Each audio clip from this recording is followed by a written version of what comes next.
Liberté, conscience et révolution.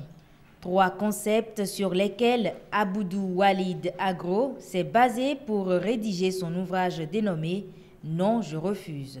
Un livre d'indignation qui reproduit le tableau peu reluisant du quotidien des Béninois. C'est ça le drame aujourd'hui de la classe politique au Bénin, le système politique. C'est un système au fait qui est là depuis 56 ans et cherche à phagocyter d'abord, à priver du minimum les populations, a réussi à les phagocyter maintenant, à les intégrer au système pour pouvoir faire perdurer le mal. Et je pense qu'il est temps pour nous, en tant que jeunes, de nous lever, de nous dire qu'il est suffisamment temps pour que nous puissions quand même prendre les commandes des choses. Ne restons pas indifférents. C'est ce que je voudrais dire. Et pour ne pas rester indifférent, il faut pouvoir dire non d'abord. Refuser. Puisque dès lors que vous n'êtes pas content et que vous gardez le silence, on dit souvent qu'il ne dit rien consent. Les jeunes sont restés, pour ce que je puis dire, suffisamment derrière les rideaux, à applaudir ceux qui font mal, malheureusement. Non, je refuse. Je refuse ce qui se passe.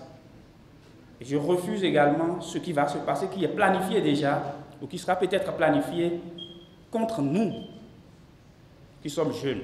Le parrain de l'événement, très satisfait de l'œuvre, dit être marqué par certains passages du livre dont il donne lecture.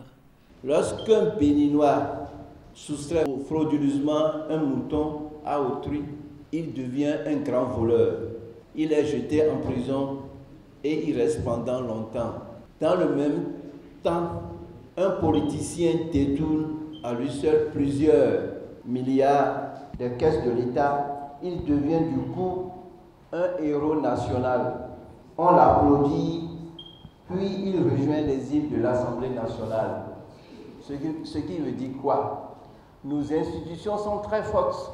Donc ce sont les mêmes personnes qui reviennent et qui connaissent les tests. Donc c'est une affaire de conscience et d'engagement. Vous, la jeunesse, vous avez beaucoup à faire. Vous allez lutter en association, mais l'espoir n'est pas encore pour demain, parce que nos institutions sont fortes. Cet essai est considéré comme le déclic qui sonne le réveil et l'engagement pour la construction d'un Bénin prospère, raison pour laquelle Simon Narcisse Tometti, dans sa préface, invite le public à le lire, le méditer et le diffuser. Nous sommes tous condamnés à la liberté. J'y crois.